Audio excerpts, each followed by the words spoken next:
Ready, Eddie? Yep. Hello, everyone. Welcome to Bourbon Battles, where I'm Joe. I'm hard of hearing. Hey, we're going to try real hard today to keep this under 15 minutes. Let's do it in 10. Well, it'll just be what it is. Okay. We've got a lot to talk about in 10 minutes. Okay. And if you haven't been watching, we've done 2 bottled and bond tournaments. The very first one we did was a budget bottled and bond tournament. And if you know, you know, but the champion of that was the Evan Williams bottled and bond. And then... The best whiskey on the market for the money. Oh, if you don't have one of those? You better get one because it's going to disappear like everything else. Yeah. We don't talk about prices here, but to the Googles, you'll find out what it costs. It's an amazing value. And then Chad and I decided to do a non-budget bottled and bond tournament that got drug out over about 18 months because Heaven Hill went on strike. And we couldn't support Heaven Hill while their workers were on strike. They got her figured out, got back to a contract. And the victor of that tournament was the Old Fitz. This particular one is a 9-year. And the funny thing about both of these is they're both Heaven Hill products. So that's also part of what kept us... Yeah. Now, I do have a question for you. You may know this, or you may make some assumptions. Is it the same whiskey in both those? Nope. Different. That's weeded. The Old Fitz is weeded. That's right, and that's not different whiskey. If you don't know what bottled and bond is, I encourage you to go back and look at one of our first episodes where we described all that. These are both 100 proof and the other rules that come with bottled and bond. But we're going to come up with a grand champion today from both. Very easy to get, not easy at all to get. Very expensive, very not expensive. This isn't really expensive if you can get it where they sell it at retail. Yeah. But if you want to be a hooligan and spend $400 for the bottle, then yeah, it's going to be very expensive. I think Chad and I both tell you, you correct me if I'm wrong, but this is some of the best whiskey I've ever had. It's pretty good. I was very surprised by it. It's almost to the point of phenomenal. Would you pay $400 secondary if that's the only way you could get it? Nope. Absolutely. Almost phenomenal, you said?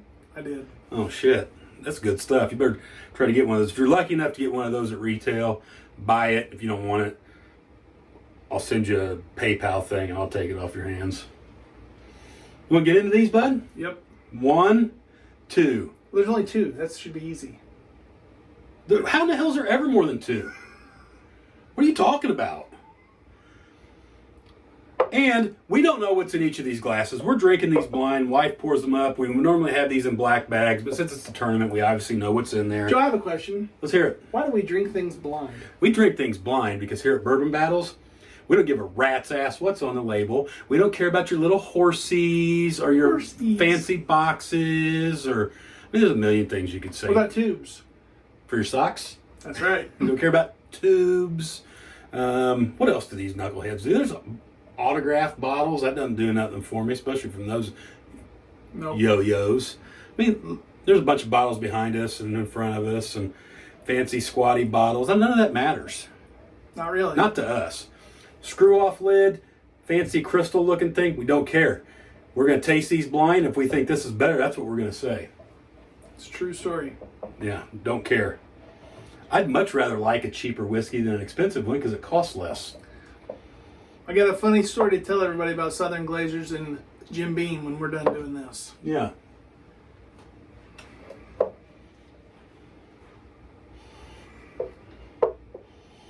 This is 1 and this is 2. Less ethanol in 2, I think believe. so also. Considerably less. I don't know. Yeah, I think so. Similar nose-ish, but less ethanol in 2.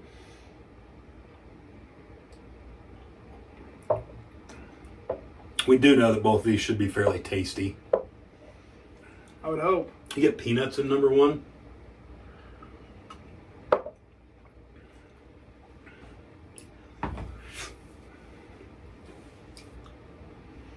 Got a little bit of a burn on number 1.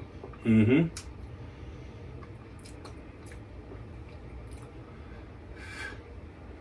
Hey, I did have a new whiskey the other night. I sent you a message about it. You pronounce it Shanks? Shanks? By Michter's. If you get a chance to try that, try it. I thought it was very good. What number of the drink was that? Of the night? Yeah. I was like 2. We're good. Oh. I thought you were on like number 20, so you could drink anything and it would have been good. No, I got some Knob Creek store pick towards the end of the night. I'm curious to see if it's actually any good. We should put that up against our other Knob Creek store pick. Store pick against store pick. Central Indiana store pick. That's it. See if there's a difference in them. Guaranteed. I think that'd be an easy one to pick. Mm-hmm. This is pretty easy to me. I think I know what's what. Yep, I'm already ready. I'm ready to make a decision. Exactly what I thought would happen. Before we get to that, let's talk about something else because we got some time here. One of those is like drinking water. Like it's the same one. Number 2 is this one, guaranteed. Yeah, I mean, there's nothing else to talk about. There isn't. But before we reveal it, stay tuned. Bourbon Battles is about ready to go to the next level. As you see on your screen right now, this is a new series we're going to start, the Unicorn Killer. That's a true story. Now, you guys are going to hate us, and some of you guys are going to love us, but we're going to tell you stuff that you can go out and buy that's affordable, that beats all the nonsense of chasing stuff. I mean, people are our own worst enemies when it comes to the whiskey market. I mean, the reason people can't find things and the reason things are allocated when they shouldn't be is because people just won't stop. So we're going to find we've got alternatives to some of your unicorns that are far more accessible and far more affordable. you can look back at one of our earlier videos we did, Blanton's versus this one right here, Evan Williams Bottle and Bond. Chad and I both said Evan Williams Bottle and Bond was better than Blanton's. If you like Blanton's, that's great. But I don't care where you live, it's not easy to find. What's the good thing about Blanton's? It's got a horsey. That's right. No horsies on Evan Williams. No, it's just a whole screw-off cap. The screw-off cap. You know, one of these Square days, bottle, we'll do an episode where you and I sit in front of a fire with a bottle of Evan Williams Bottle and Bond. I'm going to take the lid off and throw it in the trash. Well, that's fine. Now, what we're talking about, this will be one of the easiest unicorns to kill. Do you agree with that? I've got 10 different things I could kill that with right now. You take that right there. Those of you who know what this is know that this is not a cheap bottle to buy, even at retail. To even find. To find it's even harder. I got lucky and happened upon it. But, I mean, there's 30 or 40 whiskeys in this room that would beat it? Well, I can see at least a dozen just... Right off the top of your head. Mm-hmm. Without even I trying. think so, but it's all our opinion. Some people might think that's the greatest stuff ever made. Now, one of the things that we want to do with this Unicorn Killer series is take this right here, for example. This is a unicorn. And we might... That one there's tough to beat. We might pair this off on a Unicorn Killer series with maybe, if we try to match similar proofs, with another weeded whiskey that's easy to find, like maybe a Maker's Mark 101. Or I would think like maybe a sweet wheat. Sweet wheat will kill it. So... I got money right now that says sweet wheat will not stand a chance. Sweet wheat will not beat that. I already know that. Right. Both of them are unicorns. So what we want to do is, I don't think there's anything that's readily available that's cheaper that's going to beat this. But we might want to do it to show you something that's pretty close, a good alternate. So the Unicorn series is not all going to be about finding something to beat Blanton's or Old Forester. It may simply be finding something that's real close, right? Proof, price point, and availability. Yeah, we're going to try to keep the proofs fairly similar. When we can, we'll keep, high rise with high rise. Yeah, and if we can age, we should keep age similar too. I mean, it all plays into it. Like one of the things I'll tell you, Antique 107's a unicorn. Shouldn't be, but it is. It's not necessarily expensive if you find it at retail, but it is a unicorn. And if we keep in that 107 proof point with weeded bourbons, I don't personally think anything will beat it.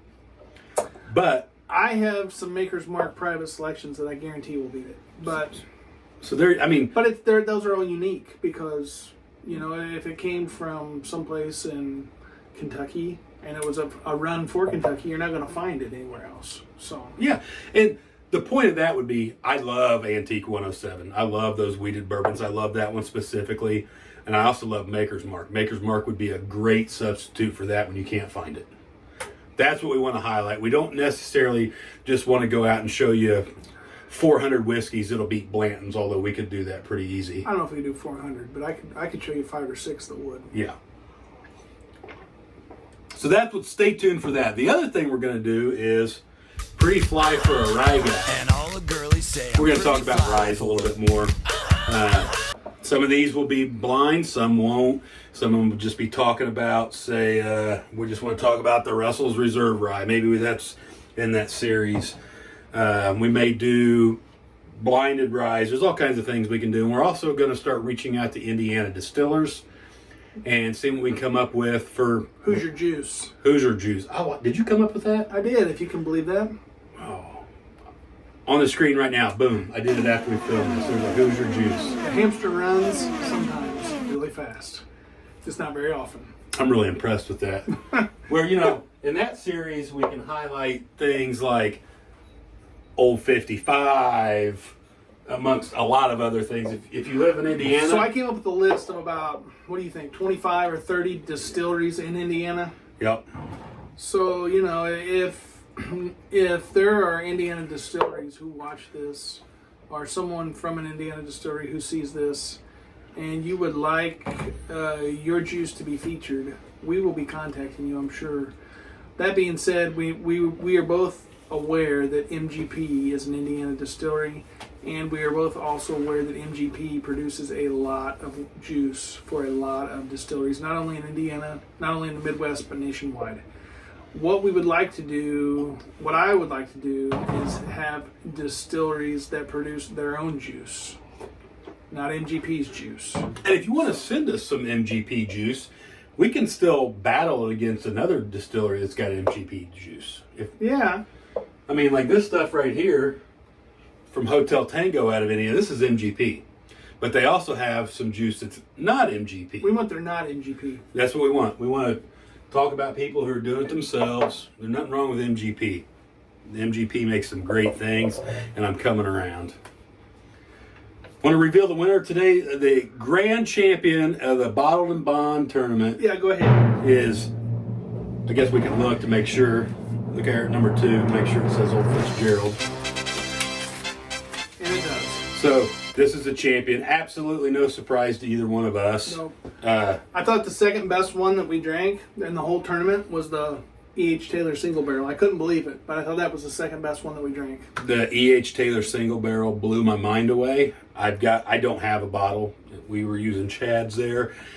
The small batch, it's just okay. You'll see it on the Unicorn Killer series. Well, we've already done it with. Yeah, we did it with something. Cooper's Craft. Yeah, Cooper's Craft beat it. The small batch. I thought we did against Elijah Craig small batch. I don't know. Whatever it was we did it against, the single barrel would not have won. That single barrel was pretty phenomenal. If we want to go back to our score system, I say this is not even close. It was a lot better than the Evan Williams Bottled and Bond. I'll say it's a little better. Just a little better. I think it was a lot better. That is probably one of the most drinkable whiskeys that I've had in possibly forever. I mean, I could pour this entire glass full and just drink it like I was drinking tea or something. And because there's no burn. There's no ethanol burn at all. It's delicious. That I don't want to take anything away from the Evan Williams because that's good juice. Well, the thing about it is availability. I mean, you're talking about this where you can find it anywhere versus this where you can only find a handful of spots. Yeah. And you're only going to find it at retail at a handful of spots if you're lucky. I'd say in our Bottled and Bond tournament, there was a lot of things in the non-budget that this would have beat. Maybe just the 2. Yeah. Old Fitz and the E.H. Taylor Single Barrel would have beat this. Well, and I think the Wild Turkey has a very unique flavor. Wild Turkey's not a typical whiskey flavor, in my opinion. It was very different. It's very different, and if you like that, you're going to like the Wild Turkey. You know, so, but like I said, it's really hard to find, and at this point, it's almost impossible to find because it's almost all gone. But if you get a chance to taste it, you should try to taste it because a person might really like it. It's fact. We're right on 14 and a half minutes now. I'm good. Tune in next time. Hey, remember, drinking whiskey is supposed to be fun. Do it with your friends. That's what I love about it. I collect things. People can come over and try whatever they want. But whatever you do, don't drive when you're drinking the whiskeys. And check us out on Facebook, YouTube, obviously, Instagrams, where Chad puts pictures up. Is that with an S? Yeah. and TikToks. With an S also. TikToks is S. Till next time, I'm Joe. I'm Chad. Leave us a comment. Let us know what you want to see in the Unicorn series. And we'll see you all real soon. Thanks, guys.